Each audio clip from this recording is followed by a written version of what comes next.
तो दोस्तों, एक और नया दिन, एक नया किस्सा, नई कहानी अंडरवर्ल्ड से जुड़ी हुई। मैं बलजीत परमार आपके सामने एक बार फिर हाजिर हूँ।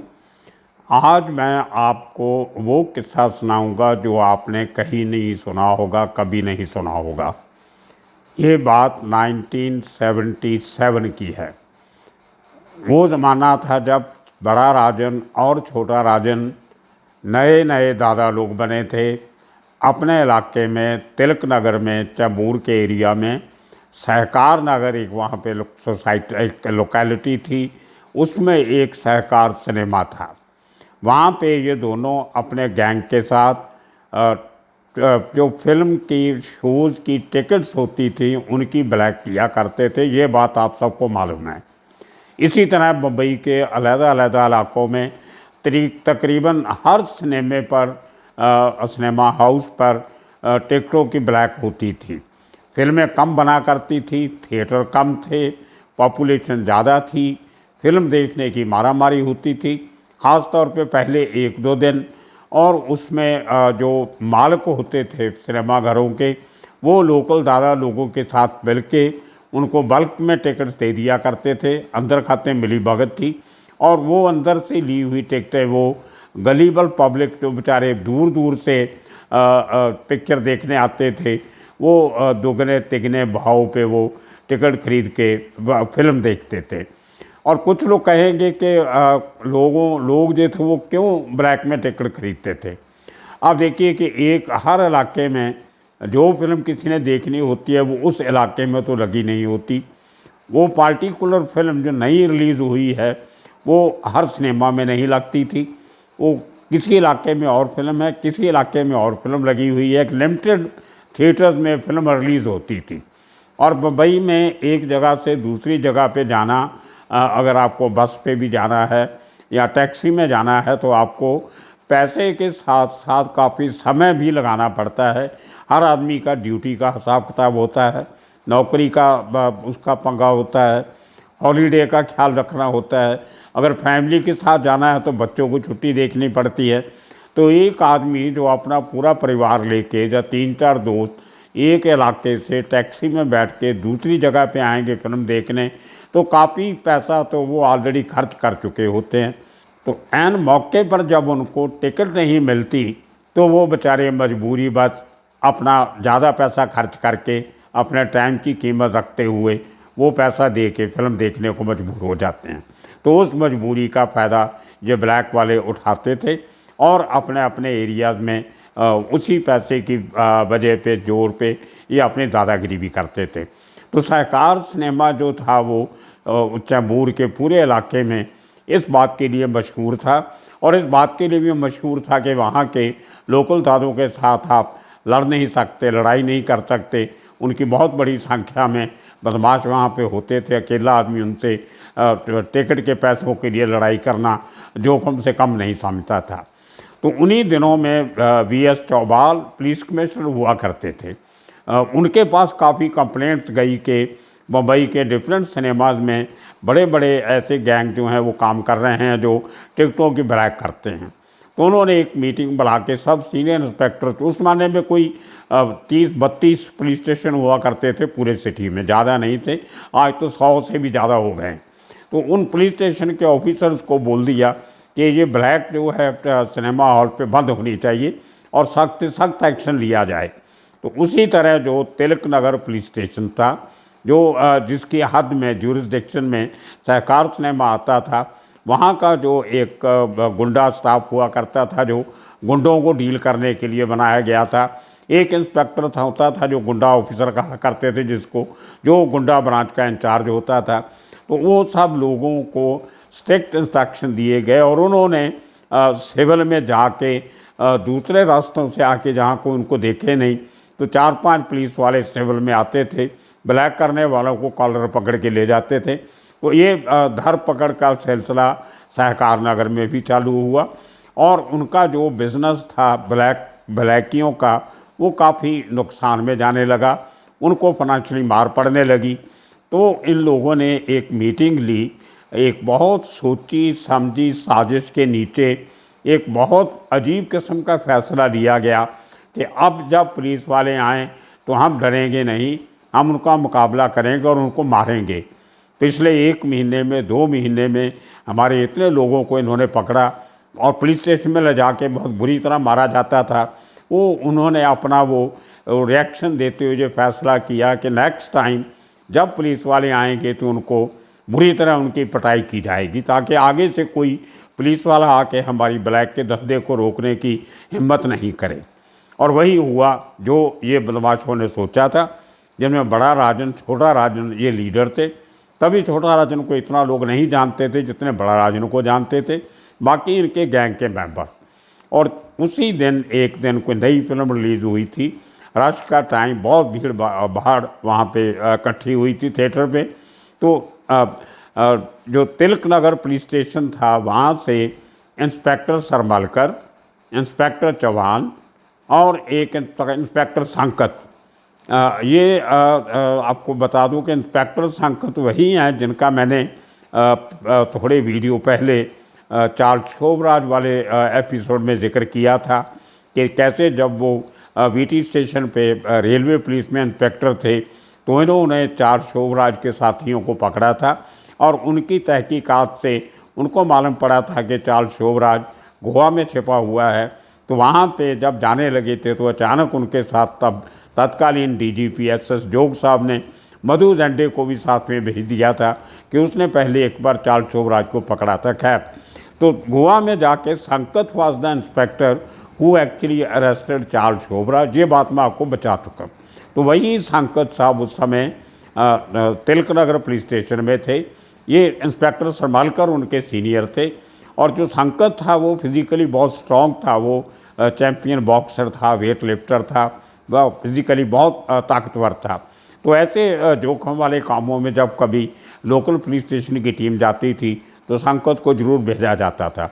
सरमालकर साहब काफ़ी फिज़िकली पतले थे, लंबे थे, हाइट बहुत थी, लेकिन इतना शायद फिज़िकली स्ट्रॉन्ग नहीं थे जितना संकत था। चौहान ठीक ठाक था, अभी तो उनकी डेथ हो गई चौहान साहब की। खैर, तो ये तीनों, और एक हवलदार भी था इनके साथ, उसका नाम मैं भूल रहा हूँ। तो ये 5-6 ऑफिसर और पुलिस कांस्टेबल, ये जिनमें जो 4 मेन मैंने आपको बताया, ये इन्होंने अचानक रेड मारी सहकार सिनेमा पे। और वहाँ पे जो पहली मिथी हुई कॉन्स्पिरेसी साजिश के तहत जो फैसला बदमाशों ने ऑलरेडी लिया हुआ था, इन्होंने तलवार और चाकू से इस पुलिस टीम पे बहुत ख़तरनाक वार किया। आपको हैरानी होगी सुन के कि इंस्पेक्टर सरमालकर को 18 घाव थे उनके शरीर के ऊपर, जो तलवार के और चाकू के। बुरी तरह वो उनको ज़ख्मी किया गया, छाती पे, सर पे, हाथों पे, पेट में, पीठ पे, इतने 18 चाकू और तलवार के बाद उसी तरह इंस्पेक्टर संकत को काफ़ी चोटें आई, लेकिन वो उन्हें इनके हथियार पकड़े और एक तो लोगों को काबू भी किया। तो जो चौहान था उसका तो पूरा एक जो लिप्स होते हैं एक साइड के होंठ, वो तलवार से कट गए थे और बाकी और जख्म लगे। एक और कांस्टेबल था मैं जिसका नाम भूल रहा हूँ, आपको बताया, उसके ऊपर भी 13-14 बार उसकी पूरी छाती, आज भी वो टांके लगे हुए निशान आप देख सकते हो। He later on retired as API, assistant inspector of police, retire हुआ क्राइम ब्रांच से। वो मेरे टच में है, हमारी बातचीत होती रहती है। तो खैर, इनको इतनी बुरी तरह ज़ख्मी करके सब के सब जो लोग थे, वो जो बदमाश थे 13-14, वो भाग गए, अपने एरिया में जाके छिप गए। और जब इस बात की खबर पुलिस स्टेशन तक पहुंची तो बाकी जवान जो पुलिस स्टेशन में थे, ऑफिसर और जवान, और उसके साथ जो घाटकोपर पुलिस स्टेशन था, वहाँ के ऑफिसर भी पूरी बड़ी गिनती में स्पॉट पे पहुँचे। इंजर्ड लोगों को इमीडिएटली हॉस्पिटल शिफ्ट किया गया, जहाँ पे सरमालकर साहब तो काफ़ी हफ्ते तक हॉस्पिटल में दाखिल रहे। उसी तरह चौहान काफ़ी महीने हॉस्पिटल में रहे। संकत को शायद दूसरे दिन रिलीज़ कर दिया था और वो कांस्टेबल को कई महीने हॉस्पिटल में रहना पड़ा। तो इतना बड़ा अटैक पुलिस के ऊपर बम्बई की अंडरवर्ल्ड की हिस्ट्री में 1977 में पहली बार हुआ था, जो बड़ा राजन और छोटा राजन ने मास्टरमाइंड किया था। और उसका असर ये हुआ कि उसी समय के बाद उधर के 3-4 पुलिस स्टेशनों की टीम जो थी उन्होंने इलाके को कॉर्डन ऑफ किया, घरों की तलाशी ली गई। 3-4 लोग जो छोटे थे वो मिल गए और बड़ा राजन छोटा राजन फरार हो गए। लेकिन अल्टीमेटली वो केस जो था वो क्राइम ब्रांच ने सॉल्व किया। पूरी की पूरी क्राइम ब्रांच इन आरोपियों को ढूंढने में 3 दिन 3 रात कोई ऑफिसर घर नहीं गया, किसी ने खाना नहीं खाया टाइम पे, क्योंकि उनको गुस्सा भी था और उनकी इज्जत का सवाल भी था कि हमारे यूनिफॉर्म पुलिस फोर्स के ऊपर ये टिकट ब्लैक करने वाले बदमाशों ने इतना वहशियाना कातलाना हमला किया है। तो पुलिस काफ़ी मुस्तैद भी थी लेकिन गुस्से में भी थी। अल्टीमेटली 4-5 दिन में 12 के 12 11-12 आरोपी पकड़े गए।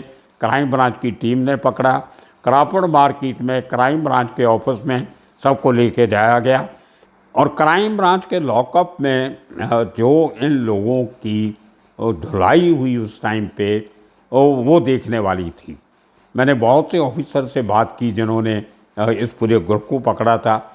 बहुत साल पहले मैंने अपने अखबार में भी ये रिपोर्ट दी थी, किस्सा सुनाया था लेकिन दिमाग से निकल गया था। वो बात चली थी मिस्टर ए.के. अंकोला से। ए.के. अंकोला उस समय पे जिस समय जो हादसा हुआ था 1977 में वो घाटकोपर एरिया का जो जोन 5 था उसके डीसीपी हुआ करते थे। आपको याद होगा उनका बेटा सलिल अंकोला वो इंडियन क्रिकेट टीम में बहुत साल खेलता रहा। अंकोला साहब बहुत बढ़िया ऑफिसर थे, मैं उनको उनका मेरा बहुत साल वास्ता रहा। 92 के रॉयट्स के टाइम पे उन्होंने बहुत अच्छा रोल अदा किया था। मुझे याद है जब भिंडी बाज़ार पुलिस एरिया में जहाँ हिंदू मुस्लिम फसाद हो रहे थे, अंकोला साहब पूरा दिन वो पेट्रोल पंप पे बैठ के पूरी पुलिस को पूरी फोर्स को गाइड कर रहे थे, मॉनिटर कर रहे थे। गलियों में जाके खुद इंटरेस्ट लेके लॉ एंड ऑर्डर बरकरार करने की पूरी कोशिश की। मैं उनके साथ काफ़ी एरियाज में घूमा था उस दिन 4-5 घंटे। तो he was a good officer. तो उनको भी वो भी 2 रात घर नहीं गए, पूरी इनकी धरपकड़ में लगे रहे। और चौबाल साहब जो पुलिस कमिश्नर थे वो बहुत शरीफ किस्म के आईपीएस ऑफिसर थे। अगर किसी को मालूम नहीं हो कि ये पुलिस कमिश्नर हैं तो वो लगते नहीं थे इतने शरीफ और पर्सनैलिटी वाइज इतने सीधी सादी उनकी पर्सनैलिटी थी। लेकिन इस इंसिडेंट ने जिसमें 4 पुलिसकर्मी बुरी तरह घायल हुए, उनके साथ ऐसी हरकत के बाद जो क्राइम ब्रांच में ये बड़ा राजन छोटा राजन और बाकी लोगों की जो धुलाई हुई, इनकी जो पिटाई की गई, वो एक और तरीका था। मैं आपको बता देता हूँ, ये वैसे डिस्क्लोज नहीं का अंदर की बातें करनी चाहिए। जब कभी भी इतना बड़ा हादसा पुलिस के साथ होता था तो क्राइम ब्रांच का पुलिस स्टेशन का भी हो सकता है, एक अपनी टेक्निक हुआ करती थी इनकी आरोपी को क्रिमिनल को डीमोरलाइज करने के लिए। तो क्राइम ब्रांच में हर समय तकरीबन 60-70-80 लोग ऑफिसर और कांस्टेबल मिला के हर टाइम पे हेडक्वार्टर में मौजूद रहते हैं। तो ग्राउंड फ्लोर में सीनियर इंस्पेक्टर की कैबिन के बाहर एक छोटी बैरकनुमा बिल्डिंग है जिसके साथ लगता हुआ 3-4 फ्लोर की एक लॉकअप बिल्डिंग है जिसमें संजय दत्त को रखा गया था। और उसके पहले जो 2 बड़े क्रिमिनल थे बिल्ला रंगा, उनको रखा गया। बॉम्ब ब्लास्ट के काफ़ी सारे आरोपी उसी लॉकअप में रहे। बहुत हाई सिक्योरिटी किस्म का लॉकअप है वो, यहाँ से भागना तकरीबन बहुत मुश्किल होता है, लेकिन रंगा बिल्ला कामयाब हो गए थे भागने में शायद। तो उस छोटे से कमरे में जो इंटरोगेशन रूम था उसमें आरोपियों को लाया जाता था, अपने तरीके से उनकी पिटाई की जाती थी और एक एक ऑफिसर आता था और आरोपी के सामने आके उसको बोलता था मैं हवलदार गोप से, धाड़ एक थप्पड़ पड़ता था। दूसरा आता था मैं सब इंस्पेक्टर चौहान, एक और थप्पड़। तो उसके 2 कारण होते थे। एक तो जो आरोपी है उसको 200-300 थप्पड़ लग जाते थे, बाकी पिटाई हुई वो अलग। और उसको जो जितने क्राइम ब्रांच के ऑफिसर और सिपाही होते थे उनको आरोपी की शक्ल देखने को मिल जाती थी, उसको चेहरा पट्टी बोलते थे कि ये आरोपी बाद में कहीं वांटेड होगा तो इसको जिसको थप्पड़ मारा है उसकी शक्ल भी देख लेते थे। उनके जहन में कहीं ना कहीं वो उनका जो हुलिया था वो रिकॉर्ड कर लेते थे कि आगे कहीं ज़रूरत पड़ी तो उसको हम पहचान लेंगे। और वो आरोपी को बहुत नमोशी बर्दाश्त करनी पड़ती थी कि हर आदमी आता है, अपनी इंट्रोडक्शन देता है और थप्पड़ मार के, 2 थप्पड़ मार के, 4 गालियाँ दे के वो चला जाता है। तो वो इतने थप्पड़ पड़ जाते थे उनको कि वो कई लोग तो क्राइम ब्रांच की जो थप्पड़ खा के आधा क्राइम छोड़ के भाग जाते थे और कुछ और मजबूत हो जाते थे, जिनमें बड़ा राजन और छोटा राजन भी थे। और मुझे अभी तक याद है कि जो ये 12-13 लोगों में से एक आदमी कुछ फिज़िकली कमज़ोर होगा या क्या था, तो उसकी जो धुलाई हुई कस्टडी के दौरान, जो उसको मारा गया, उससे वो मर गया, उसका कस्टोडियल डेथ हो गई। काफ़ी बहुत बड़ा उस ज़माने में कंट्रोवर्सी हुई, उसमें कुछ इंक्वायरीज भी हुई, लेकिन वो सबको मालूम होता है कि जो आदमी ऐसा काम करेगा कहीं ना कहीं उसको ही भुगतना पड़ेगा। तो ये छोटा राजन और बड़ा राजन की 1977 में सबसे बड़ी जो करतूत थी उस ज़माने तक, पुलिस फोर्स के ऊपर सबसे बड़ा हमला इन दोनों ने किया। और उसके बाद उसके पहले ये वर्दा राजन की इतने बड़ी प्रोटेक्शन में नहीं थे। ऐसे किस्म के बहुत से गैंग टिकट ब्लैक करते थे, तो वर्दा राजन किस किस को अपने साथ मिलाता। मैंने आपको बताया था एक एपिसोड में, शशि रासम, वो सेंट्रल बॉम्बे के 10-12 थिएटर्स में उसकी टिकट ब्लैक करने की हुकूमत चलती थी। इसी तरह 3-4 सिनेमों के ऊपर डिफरेंट गैंग्स का कब्जा हुआ करता था। तो ये वो हैं बड़ा राजन और छोटा राजन, जो बाद में इतने बड़े डॉन बने। वहाँ से शुरू करके और पुलिस के ऊपर अटैक करने से इनकी दहशत जो थी वो इलाके में बहुत बड़ी। आम आदमी डरने लगे कि जो शख्स पुलिस पे हमला कर सकते हैं, आम आदमी उनका क्या मुकाबला करेगा। तो ये अंडरवर्ल्ड में एक अपना डर, अपनी दहशत कमाने के साधन हुआ करते थे, जिनको पूरी तरह बड़ा राजन और छोटा राजन ने उनको अंजाम दिया। ये किस्सा आज यहीं पे ख़त्म करते हैं। आने वाले दिनों में और नए किस्से, नई कहानियाँ लेके फिर हाज़िर होंगे। तब तक के लिए आप सबका शुक्रिया, धन्यवाद।